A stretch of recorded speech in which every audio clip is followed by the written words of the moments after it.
Hello friends, welcome to Inspire Science classes.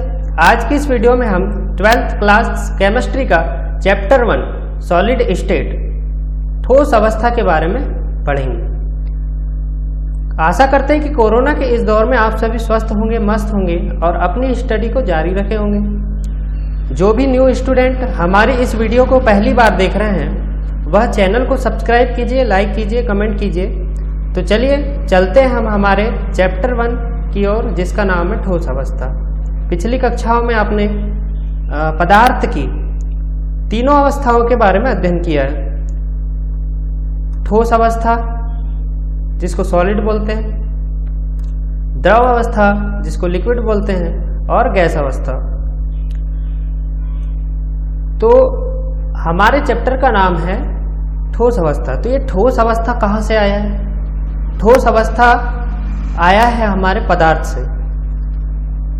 तो इसका हम एक बार उद्देश्य देख लेते हैं कि इसमें आज की वीडियो में हम क्या क्या पढ़ने वाले हैं। तो सबसे पहले इसका उद्देश्य है, आज आप इस वीडियो के माध्यम से ठोस अवस्था के सामान्य अभिलक्षणों का वर्णन कर पाएंगे और अक्रिस्टलीय और क्रिस्टलीय ठोसों के मध्य अंतर कर पाएंगे। यह आज हम इस वीडियो में इन दोनों के बारे में पढ़ेंगे। तो जानते हैं, सबसे पहले ठोस अवस्था को पढ़ने के पहले हम जान लेते हैं, पिछली कक्षाओं में 11th क्लास में आपने या फिर 9th 10th में भी आपने पढ़ा है कि जो पदार्थ होता है, मैटर जिसको बोलते हैं, मैटर का 3 अवस्थाएं होती हैं। मैटर की 3 अवस्थाएं होती हैं। ठोस अवस्था, द्रव अवस्था,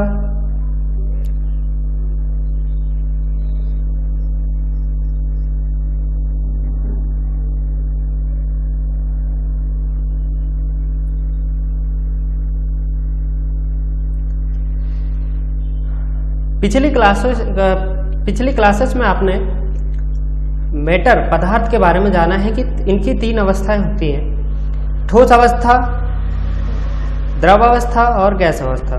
तो जानते हैं हम कि यह जो तीनों चीज है ये कहाँ से आई है? मैटर से आई है, जिसको हम पदार्थ बोलते हैं। तो पदार्थ क्या होता है? सबसे पहले क्वेश्चन यह उठता है कि पदार्थ क्या होता है। तो पदार्थ वह है जो क्या करता है? स्थान घेरता है, जिसका एक द्रव्यमान होता है। क्या करता है? पदार्थ हम जान रहे हैं। सबसे पहले हम पदार्थ को आपने पहले पढ़ चुका है कि ये क्या होता है, एक बार रिवाइज करा देते हैं। पदार्थ वह होता है जो कुछ स्थान घेरता है, जिसका कुछ द्रव्यमान होगा, भार होगा, और जिसको हम अनुभव कर पाएंगे। ठीक है ना? उसे हम पदार्थ कहते हैं। पदार्थ की 3 अवस्थाएं होंगी। हमारा जो चैप्टर है, जैसे यह ठोस अवस्था के बारे में आपने गैसीय अवस्था के बारे में 11th क्लास में पढ़ चुका है, काफ़ी कुछ लिक्विड के बारे में भी पढ़ चुका है, और इस चैप्टर में हम ठोस के बारे में विस्तार पूर्वक जानेंगे। तो चलिए सबसे पहले हम इन तीनों अवस्थाओं के बारे में जान लेते हैं कि ये क्या क्या होती हैं। तो सबसे पहले जो ठोस होता है, ठोस जैसे देखिए इसके जो कण होते हैं, अणु, परमाणु, आयन। अच्छा, सबसे पहले मैं एक काम करता हूँ, जो पदार्थ किन किन चीज़ों से मिलकर बना होता है उसके बारे में समझाते हैं। संघटक कण के बारे में आपने जाना होगा, जिसको बोलते हैं कंस्टिट्यूएंट पार्टिकल्स। संघटक कण क्या होते हैं? ऐसे कण जिनके मिलने से, जिनके माध्यम से पदार्थ का निर्माण होता है, उसको संघटक कण कहते हैं। अब संघटक कण कौन कौन से होते हैं? Constituent particle. पहला होता है अणु। ठीक है ना? ये सब आपने नाम सुना होगा, परमाणु, अणु, परमाणु और आयन से मिलकर बना होता है। इनको आयनों से मिलकर बना होता है। तो अणु क्या होते हैं? परमाणु क्या होते हैं? परमाणु जैसे अणु के बारे में जैसे जानते हैं, जैसे ये हो गया CO2। इसमें परमाणु जैसे C यानी कार्बन एक परमाणु है, ऑक्सीजन एक परमाणु है। ठीक है ना? तो परमाणु सबसे छोटा होता है। परमाणुओं के मिलने से अणु का निर्माण होता है। और आयन जैसे NaCl, सोडियम क्लोराइड, इसमें आयन क्या होता है? Na+ और जब इसको तोड़ेंगे तो ये Cl- में हो जाता है। इस प्रकार से जो हमारे संघटक कण होते हैं अणु, परमाणु और आयनों से मिलकर बने होते हैं। आशा करते हैं कि ये समझ आ गया होगा। अब हम चलते हैं हमारे पदार्थ की ओर। तो पदार्थ जो होता है इसकी हमने परिभाषा जैसे जाना कि पदार्थ जो होता है इसका कुछ आयतन होता है, द्रव्यमान होता है, इसको अनुभव करते हैं, इसको हम क्या कर सकते हैं, अनुभव भी कर सकते हैं। तो इसके जो अणु हैं, परमाणु हैं, जैसे देखिए यहाँ पे अणु परमाणु इसके क्या है, किनारे हैं, बहुत पास पास में है। तो इसको हम वर्गीकृत करते हैं। जैसे देखिए सबसे पहले यहाँ पे हम थोड़ा सा पढ़ लेते हैं इसके बारे में। ये हमारा ठोस अवस्था, ठोस अवस्था के सामान्य अभिलक्षण क्या होते हैं। ठोस अवस्था में देखिए पढ़ते हैं, ये हम ठोस अवस्था की बात कर रहे हैं कि वे निश्चित द्रव्यमान, आयतन और आकार के होते हैं। कौन? ठोस अवस्था की बात कर रहे हैं, ठीक है ना। इसकी अंतराण्विक दूरियां लघु होती हैं। अभी यह क्या क्या होता है इसको विस्तार से हम जानेंगे, इसको एक बार हम पढ़ लेते हैं। अंतराण्विक बल जो होते हैं प्रबल होते हैं, और अवयवी कण जो मैंने अभी आपको समझाया ना कि संघटक कण या अवयवी कण जैसे परमाणु हुए, अणु हुए, आयन हुए, जिनसे मिलकर पदार्थ का निर्माण होता है, इनकी स्थितियां भी निश्चित होती है। किन में? ठोस अवस्थाओं में।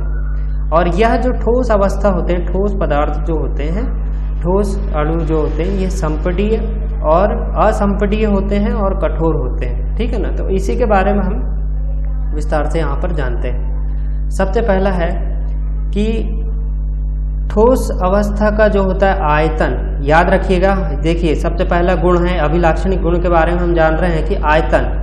आयतन इसमें हमेशा क्या होगा, ठोस अवस्था में निश्चित होगा, आयतन निश्चित होगा। द्रव अवस्था में भी आयतन कैसा होगा, निश्चित पाया जाएगा। द्रव अवस्था लिक्विड में भी आयतन निश्चित होगा, और जो गैसीय अवस्था है हमारी इसमें अनिश्चित होगा, ठीक है ना। ये याद रखिएगा। पहला हो गया आयतन। अब दूसरा है आकार।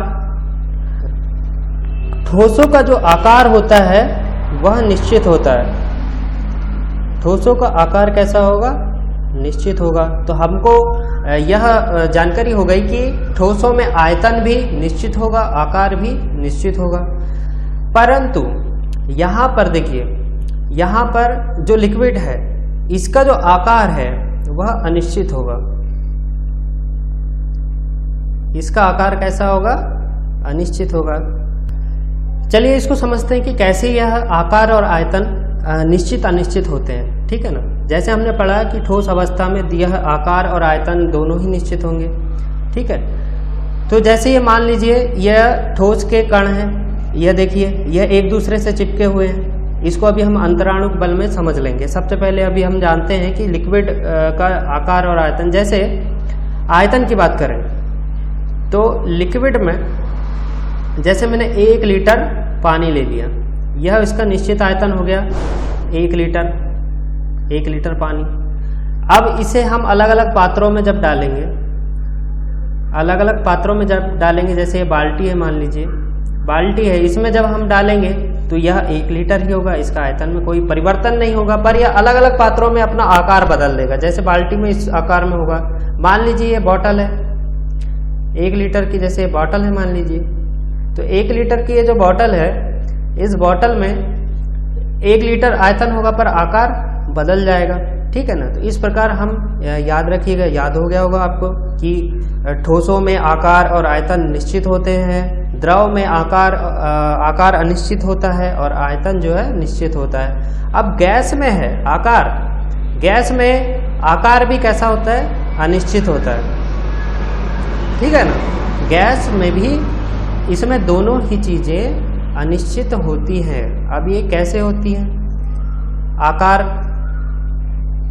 इसके कण देखिए एकदम पास पास में एक दूसरे से चिपके हुए ठोस के, इसके थोड़े से दूर दूर है, इसके कैसे हैं, थोड़े से दूर दूर हैं। और इसके देखिए इनके बीच की जो दूरी है काफ़ी है, बहुत ज़्यादा है इनके बीच की दूरी। अब जैसे हम बात करते हैं, तीसरा पॉइंट है अंतराणुक बल। अंतराणुक बल, अंतराणुक बल क्या होता है, यानी अंतराणु जैसे नाम से निश्चित है कि इन अणुओं के बीच लगने वाला बल। अब सवाल यह उठता है कि यह जो पास पास हैं, पास पास क्यों है? क्योंकि इनमें जो बल लग रहा है दो अणुओं के बीच में वह काफ़ी है, अधिक है, अंतराणुक बल अधिक पाया जाता है, इसलिए यह चिपके हुए हैं ठोसों में, इस प्रकार से एक दूसरे से बहुत मजबूती से बंधे हुए हैं। ठीक है ना। अब जैसे देखिए लिक्विड में यह थोड़े दूर दूर हैं, इनका अंतराणुक बल थोड़ा सा कम है, इसलिए यह दूर दूर है। और गैसों में तो काफ़ी दूर हो जाते हैं, जैसे कोई यहाँ पे है, कोई यहाँ पे, जैसे यहाँ दिखाई दे रहा है ना, यहाँ पे जैसे एक अणु ये है, ये इतनी दूरी बढ़ गई इनके बीच की, यहाँ पे थोड़ी कम दूरी है। तो हम कहेंगे कि ठोसों में अंतराणुक बल प्रबल होता है, लिक्विड में ठोसों की तुलना में थोड़ा सा कम होता है, दुर्बल पाया जाता है। और गैसों में बहुत यानी नगण्य, ना के बराबर भी कहते हैं, अंतराणुक बल नगण्य होता है। चलिए इनको हम एक बार और पढ़ लेते हैं। देखिए ये ठोसों के लक्षण है कि वे निश्चित द्रव्यमान आयतन के होते हैं, निश्चित आयतन आकार के होते हैं। अंतराणुक दूरियां जो होती हैं लघु होती हैं, जैसे हमने जाना था कि इसमें अंतराणुक दूरियां लघु होती हैं। इनके अवयवी कण अंतराण्विक जो बल होते हैं यह प्रबल होते हैं। उनके अवयवी कण, रचक कण या फिर संघटक कण जो है अणु, परमाणु, आयन, इनकी दूरियां जो है निश्चित होती हैं। और जो ठोस होते हैं वो असंपीडी और कठोर होते हैं। असंपीडी और कठोर से क्या मतलब है? जैसे ये मान लीजिए एक लोहे का गोला है, मान लीजिए इसको आप और अधिक संपीडन यानी संपीडित नहीं कर पाते, संपीडित नहीं कर पाएंगे, इसके कणों को और अधिक पास पास नहीं ला पाएंगे, और यह काफ़ी कठोर होते हैं। यह तो सिंपल पॉइंट है, आपके समझ आ गया होगा। तो आशा करते हैं कि यह आपको याद भी हो गया होगा। इनमें इनके बीच अंतर क्या क्या होता है, आयतन, आकार, अंतराणुक बल। तो अब चलिए हम आगे की ओर चलते हैं कि अब जो ये ठोस हैं, ठीक है ना, अब ये जो ठोस हैं हमने इनकी ठोस अवस्था की अभिलाक्षणिक गुणों के बारे में पढ़ लिया। अब हम इसको चलते हैं इसके प्रकार कि ठोसों को कितने प्रकार में वर्गीकृत किया गया है। ठोसों को दो प्रकार में वर्गीकृत किया गया है। संरचना के आधार पर ठोसों को दो प्रकार से वर्गीकृत किया गया है। पहला है क्रिस्टलीय, अक्रिस्टलीय है, और दूसरा है क्रिस्टलीय।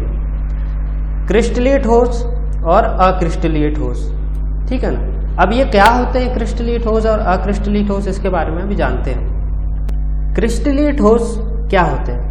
क्रिस्टलीय ठोस वे ठोस होते हैं जिनमें उनके अवयवी कण निश्चित क्रम में व्यवस्थित होते हैं। क्रिस्टलीय ठोस वे ठोस होते हैं जिनमें उनके अवयवी कण, अणु, परमाणु, आयन एक निश्चित व्यवस्था में, निश्चित क्रम में, निश्चित ज्यामितीय आकार में व्यवस्थित होते हैं। उन्हें क्रिस्टलीय ठोस कहा जाता है। अक्रिस्टलीय ठोस क्या होते हैं? अक्रिस्टलीय ठोस वे ठोस होते हैं जिनमें उनके अवयवी कण, रचक कण बोल सकते हैं या संघटक कण कौन कौन से होते हैं? अणु होते हैं, परमाणु होते हैं, आयन होते हैं। ये सब जो होते हैं एक निश्चित व्यवस्था में, निश्चित क्रम में नहीं पाए जाते। इनकी आकृति असमान होती है। जैसे देखिए आपके सामने चित्र में बना हुआ है, चित्र में ये बना हुआ है, यह है क्रिस्टलाइन बोलते हैं इसको, क्रिस्टलाइन, इंग्लिश में क्रिस्टलाइन बोलते हैं। क्रिस्टलीय ठोस के कण हैं ये। और यह क्या है? एमॉर्फस, अक्रिस्टलीय ठोस के कण हैं। देखिए जैसे अगर मैं यहाँ पर एक लाइन खींच दूं, जैसे मैं यहाँ पर एक लाइन खींच दूं इसके कणों के बीच इस प्रकार से, तो आप एक देख सकते हैं कि ये निश्चित, इसके ऊपर के जो कण हैं एक निश्चित क्रम अवस्था में है। जैसे ये एक के बाद एक है, इसके बाद ये समान दूरी पर हैं, एक निश्चित व्यवस्था में ये जुड़े हुए हैं, ठीक है ना। निश्चित व्यवस्था में, जैसे इस प्रकार से अगर मैं खींच रहा हूँ तो ये निश्चित क्रम में है, ठीक है। अब अगर इसमें देखिए दो तीन प्रकार के सीक्वेंस बने हुए हैं, दो तीन प्रकार से बना हुआ है। जैसे अगर मैं इसको इस प्रकार से खींचता हूँ, इस लाइन में देखना चाहूँ, इस लाइन में, तो भी हमको एक निश्चित क्रम देखने को मिल रहा है इस प्रकार से। इसमें एक और बन रहा है, अगर मैं इस दिशा में देखूंगा, इस दिशा में देखूंगा तो ये देखिए ये वाला गोला, ये वाले गोले के बाद ये वाला गोला मिलेगा, उसके बाद ये मिलेगा। तो ये एक निश्चित क्रम में, निश्चित व्यवस्था में इनकी एक निश्चित ज्यामिति आकृति होती है। तो अब देखिए जैसे अक्रिस्टलीय में है, जैसे यहाँ पे कहीं पे भी जैसे दो सामान होगा इस टाइप से अलग अलग ये ऐसा अलग अलग इनके कण जुड़े हुए हैं, किसी भी आकार में बन सकता है। इसको जैसे उदाहरण के माध्यम से जैसे हम जानते हैं, उदाहरण के लिए जैसे स्वतंत्रता दिवस, गणतंत्रता दिवस में जैसे आपकी पंक्ति लगती है, लाइन लगती है, तो आप निश्चित क्रम में सीधा पंक्ति में व्यवस्थित रहते हैं। और जैसे आपकी जैसे छुट्टी हुई तो कोई बैग लेके कहीं भाग रहा है, कोई बैग लेके कहीं भाग रहा है, यानी ये व्यवस्था गड़बड़ा जाती है। तो इस प्रकार से आप देखिए कि क्रिस्टलीय ठोस वे ठोस होते हैं जिनके अवयवी कण निश्चित व्यवस्था में व्यवस्थित होते हैं, जिनका आकार निश्चित होता है। जैसे यहाँ पे गुण लिखा हुआ है। जैसे अब आप पुरानी क्लासों में, आपकी जो पिछली क्लासेस हैं, छोटी क्लासेस में आप लोगों ने क्या किया, जैसे क्रिस्टलीय और अक्रिस्टलीय में अंतर लिखने को आया तो आपने क्या किया, बस ये क्रिस्टलीय ठोस लिख दिया, यहाँ पे अक्रिस्टलीय और इनका अंतर लिख दिया। पर अब देखिए आप 12th क्लास में हैं, 12th क्लास में आपको इस प्रकार से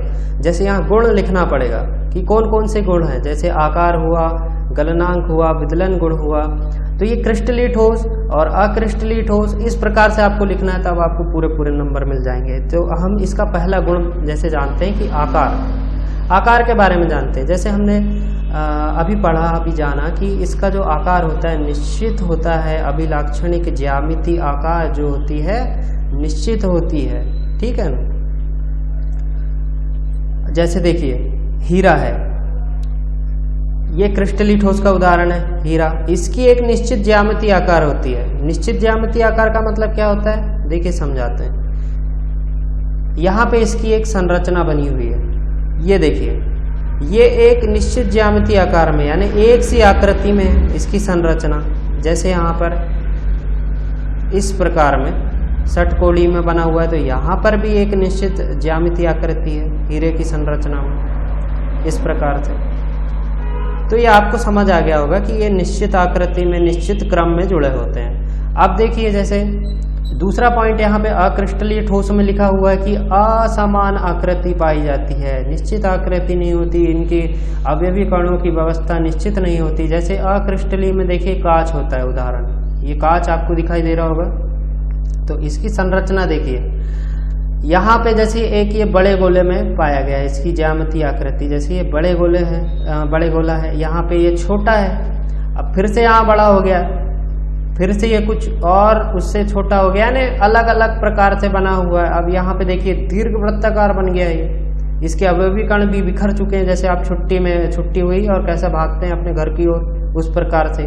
तो ये अलग अलग आकृति में पाए जाते हैं। यहाँ पे देखिए हीरे की आकृति समान है हर दिशा में, जैसे यहाँ पे भी आप देखेंगे पीछे वाला, तो ये भी षटकोणीय में बना हुआ है, ठीक है ना, इस प्रकार से। तो आशा करते हैं समझ आ गया होगा पहला पॉइंट आकार वाला। अब दूसरा पॉइंट जो है हमारा गलनांक के बारे में। गलनांक क्या होता है, वह निश्चित ताप जिस पर कोई ठोस अपनी द्रव अवस्था में आना प्रारंभ हो जाता है उसको गलनांक बोलते हैं। तो क्रिस्टलीय ठोस में गलनांक जो होता है निश्चित होता है और अभिलाक्षणिक ताप पर ही पिघलेगा।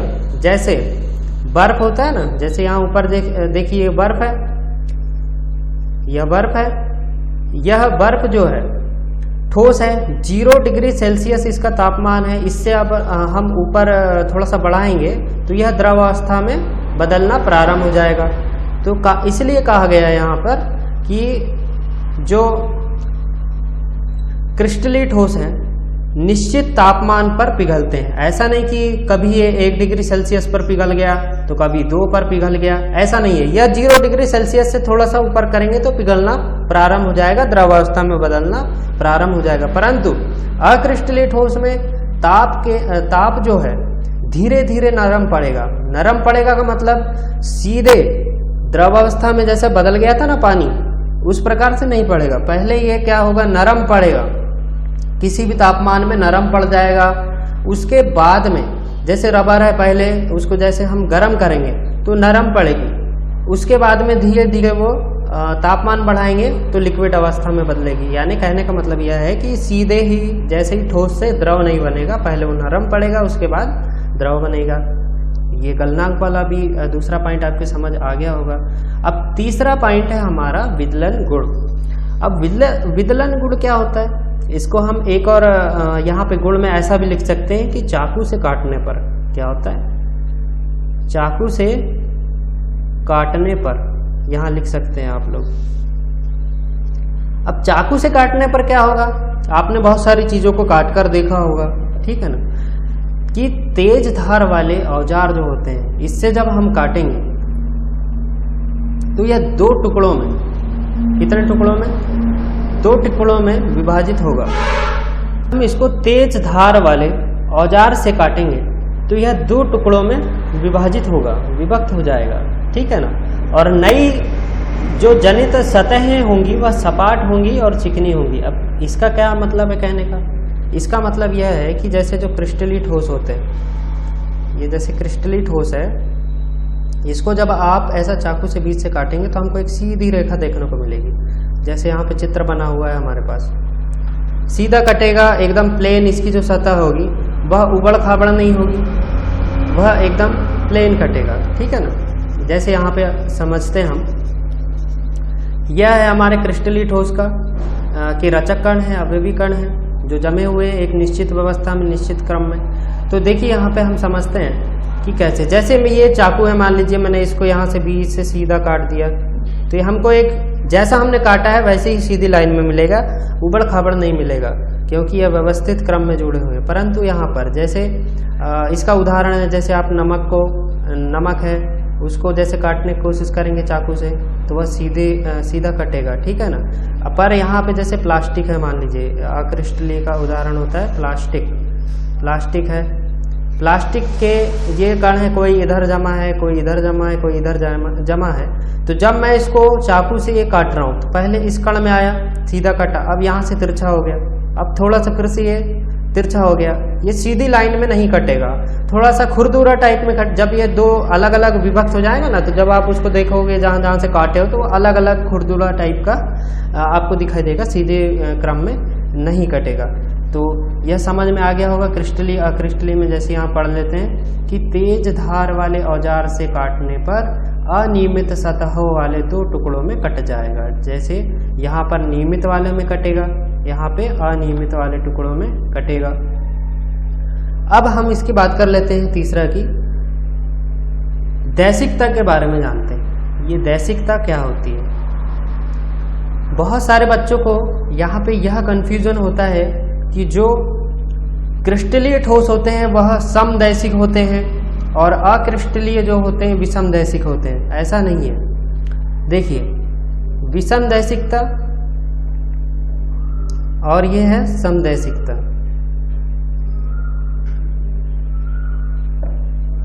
यहाँ पे देखिए क्रिस्टलीय ठोस है, यह है विषमदैशिक होते हैं और यह होते हैं, अभी बताते हैं क्या होता है विषमदैशिक और समदैशिक। तो यह होते हैं समदैशिक प्रकार के, याद रखिएगा, गलती नहीं करना है, कंफ्यूजन नहीं होना है। तो चलिए हम सबसे पहले इसको समझ लेते हैं कि विषमदैशिक और समदैशिक क्या होते हैं। चलिए अब हम जान लेते हैं कि ये विषमदैशिक क्या होता है और समदैशिक क्या होता है। जैसे आपके सामने यहाँ पर क्रिस्टलीय और अक्रिस्टलीय के रचक कणों की व्यवस्था यहाँ पर आपको दर्शाई गई है। क्रिस्टलीय ठोस क्या होते हैं, विषमदैशिक होते हैं। अक्रिस्टलीय ठोस क्या होते हैं, समदैशिक होते हैं। अभी क्या होता है देखिए, सबसे पहले हम इसको थोड़ा सा यहाँ पर पढ़ लेते हैं कि क्या होते हैं। अक्रिस्टलीय ठोस जो होता है, अक्रिस्टलीय ठोसों की प्रकृति समदैशिक होती है। सबसे पहले हम जान लेते हैं क्रिस्टलीय ठोस, हमारा पहला है क्रिस्टलीय ठोस। क्रिस्टलीय ठोस विषमदैशिक प्रकृति के होते हैं, यह यहाँ पर दिखाई दे रहा होगा। क्रिस्टलीय ठोस विषमदैशिक प्रकृति के होते हैं, अर्थात उनके कुछ भौतिक गुण। विषमदैशिकता क्या होता है, विषमदैशिकता को समझ रहे हैं हम। भौतिक गुण जैसे विद्युत प्रतिरोधकता, अपवर्तनांक, एक ही क्रिस्टल में विभिन्न दिशाओं में जब हम मापेंगे विषमदैशिकता में, तो विभिन्न दिशाओं में जब हम मापेंगे तो उनका जो मान होगा हर बार अलग अलग प्रदर्शित होगा। चलिए इसको अब समझ लेते हैं कि ये क्या कहना चाह रहा है। यह कहना चाह रहा है कि जब हम इसको विभिन्न दिशाओं में अलग अलग मापेंगे, जैसे यहाँ पे इस दिशा में जैसे ये मापे हमने, जब इसको हम इस दिशा में मापेंगे तो इसका जो मान होगा कौन कौन सा, विद्युत प्रतिरोधकता वाला, विद्युत चालकता वाला, यह अलग अलग दिशाओं में मापने पर क्रिस्टलीय ठोसों में इसका मान अलग अलग होगा। जैसे इसको आप इस दिशा में जब मापेंगे तो यहाँ पे देखिए, जैसे इसके जो कण है ये रेड है या फिर ब्लू है, फिर रेड है, फिर ब्लू है, तो इसको जैसे इस दिशा में मापेंगे तो भी अलग अलग दिशाओं में मापने पर हमको हमेशा इसका मान अलग अलग मिलेगा। इसमें आपको कंफ्यूज नहीं होना है। क्रिस्टलीय ठोस जब भी पूछा जाए तो विषमदैशिक होगा, और अक्रिस्टलीय ठोस में जब हम अलग अलग दिशाओं में मापेंगे, जैसे यहाँ पे पढ़ते हैं हम अक्रिस्टलीय ठोस का, अक्रिस्टलीय ठोसों की प्रकृति जो होती है समदैशिक होती है। इसके यांत्रिक शक्ति, अपवर्तनांक, विद्युत चालकता, विद्युत प्रतिरोधकता जो गुण होते हैं सभी दिशाओं में, आप इनको किसी भी दिशाओं में माप लीजिए, यह हमेशा आपको समान माप ही देंगे। ठीक है ना, समझ आ गया होगा। जैसे सिंपल सा है कि इसको क्रिस्टलीय ठोस को आप विभिन्न दिशाओं में जब मापेंगे तो अलग अलग मान देगा, और अक्रिस्टलीय ठोस को जब हम किसी भी दिशा में माप लें, चाहे ऐसा माप लें चाहे ऐसा माप लें, यानी किसी भी दिशा में मापेंगे तो यह हमेशा एक निश्चित मान देगा आपको। तो विषमदैशिक और समदैशिक में अंतर आपको समझ आ गया होगा। जैसे विद्युत प्रतिरोधकता की बात करते हैं तो एक जैसे ये छोटा सा कण होता है, आप जो इलेक्ट्रॉनिक चिप लगी होती है उसमें देखा होगा, इलेक्ट्रॉनिक जिन लोगों ने खोल के देखा होगा कि एक चिप है मान लीजिए छोटी सी, अब इसमें ढेर सारे इधर से ये इस टाइप से ये वायर इस प्रकार से कनेक्ट है, ये इस प्रकार से जैसे कनेक्ट होते हैं ना, आईसी चिप होती है जो कंप्यूटर में लगी होती है वगैरह वगैरह, बहुत सारे उपकरणों में लगी होती है। तो विषमदैशिकता के ही गुण के कारण यह वर्क करती है। इसको बनाया गया है ठोसों में विषमदैशिकता के गुण के कारण, क्रिस्टलीय ठोस में। तो इस प्रकार से ये चिप देखे होंगे आपने, आपके मोबाइल में भी लगी हुई है। तो ये इस प्रकार से यहाँ पे ये चिप होती है, ऐसे पैक होती है, और ये वायर अलग अलग आते हैं। तो अब इसको हम जैसे समझते हैं कि विभिन्न दिशाओं में कैसा, अब जैसे हमारे इसमें हमने जैसा पढ़ा, क्या पढ़ा कि क्रिस्टलीय ठोस में विभिन्न दिशाओं में मापने पर इसका मान हमेशा अलग अलग आता है। जैसे अब मैंने यहाँ से इलेक्ट्रिसिटी इसको दिया तो ये कभी इस वायर से निकलकर इस वायर में पहुँच जाएगा, इधर हो जाएगा। अब जैसे अगली बार यहाँ से दिया तो हो सकता है कि ये इलेक्ट्रिसिटी यहाँ से इस प्रकार से इधर आ जाए। तो विभिन्न दिशाओं में अलग अलग मान इसका हमको देखने को मिलता है। आशा करते हैं कि यह टॉपिक आपको समझ में आ गया होगा। हम किस गुण की बात कर रहे थे? दैशिकता की बात कर रहे थे।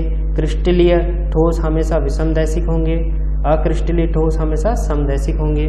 अब हम इसकी प्रकृति की बात करते हैं। इसकी जो प्रकृति होती है यह वास्तविक ठोस होता है, वास्तविक ठोस होगा। और यह कैसा होगा? आभासी ठोस होगा, अति शीतल द्रव होगा। कौन? अक्रिस्टलीय ठोस, सुपर कूल्ड लिक्विड बोलते हैं जिसको। यह अति शीतल द्रव होता है और यह वास्तविक ठोस होगा। अब अवयवी कणों की व्यवस्था में क्रम को देखते हैं। यह टॉपिक, इसका गुण है अवयवी कण। अवयवी कण मतलब रचक कण, अणु, परमाणु, आयन। इसकी व्यवस्था में क्रम कैसा होता है उसके बारे में जानते हैं। यह जो क्रिस्टलीय में होता है दीर्घ परासी व्यवस्था में होते हैं, और अक्रिस्टलीय में क्या होता है? लघु परासी व्यवस्था में होते हैं। अब दीर्घ परासी व्यवस्था और लघु परासी व्यवस्था क्या होता है, चलिए इसको समझते हैं। दीर्घ परासी व्यवस्था का मतलब यह है, जैसे यहाँ पे देखिए, दीर्घ परासीय व्यवस्था, लघु परासी व्यवस्था क्या होती है? क्रम व्यवस्था बात कर रहे हैं हम। जैसे इसके कण है, ये अणु है, आयन है, यह। तो ये देखिए लंबी दूरी तक एक के बाद एक जमे हुए दिखाई दे रहा है। लंबी दूरी तक एक के बाद एक जमे हुए। जैसे इसके बाद अगर एक और यहाँ पे कण आएगा तो वो भी इसी प्रकार से, और समान दूरी में, समान क्रम में, लंबी दूरी तक। अगर आपको इस रेखा में देखेंगे तो भी आपको समान दूरी तक, लंबी दूरी तक एक सी व्यवस्था में दिखाई देंगे। और इसमें देखेंगे इस प्रकार से, तो इस दिशा में भी आपको लंबी दूरी तक, जैसे यहाँ पे और आगे बढ़ा दिया जाए तो ये सामान आपको देखने को मिलेगा। तो यही बताया गया है, इसको बोलते हैं दीर्घपरासी व्यवस्था। दीर्घपरासी व्यवस्था मतलब लंबी दूरी तक आपको एक से अणु, एक से परमाणु एक ही व्यवस्था में दिखाई देंगे। अब लघु परासी व्यवस्था अक्रिस्टलीय में होती है। जैसे देखिए लघु परासी व्यवस्था है अक्रिस्टलीय में। इसका मतलब क्या होता है कि जैसे ये एक कण एक साथ जुड़ा है अक्रिस्टलीय में, दूसरा उसके समान तो जुड़ा है पर अति लघु दूरी तक के लिए है। अब ये अगला थोड़ा सा नीचा हो गया, थोड़े से नीचे चले गया, इसके बाद फिर से वो वैसे ही जम गया है। यानी अति लघु दूरी तक इनकी व्यवस्था समान आपको देखने को मिल सकती है। फिर ये कभी भी इधर उधर ये इस टाइप से बिखरे हुए हैं। तो ये आपको दीर्घ परास व्यवस्था और लघु परास व्यवस्था के बारे में समझ आ गया होगा। अब इसके कुछ उदाहरण जैसे हम देख लेते हैं कि क्रिस्टलीय ठोस है, ये अक्रिस्टलीय ठोस है। इसके हीरा हो गया क्रिस्टलीय ठोस में, जैसे ग्रेफाइट, पेंसिल की जो नोक होती है ना उसमें ग्रेफाइट पाया जाता है, आपको पता है। ग्रेफाइट हो गया। इसमें जैसे कांच हो गया, प्लास्टिक हो गया, इसकी संरचना के बारे में हमने जान लिए हैं। हीरे की संरचना अक्रिस्टलीय और क्रिस्टलीय में। और इसी प्रकार से जैसे नीला थोथा आता है उदाहरण में, नीला थोथा जिसको हम कॉपर सल्फेट बोलते हैं क्रिस्टलीय में। नीला थोथा, कॉपर सल्फेट, इसका सूत्र होता है CuSO4। इसमें नमक आ जाएगा, नमक जिसका सूत्र होता है NaCl। इसको जब आयनों में विभक्त करते हैं तो Na+ में जाता है और Cl- में जाता है।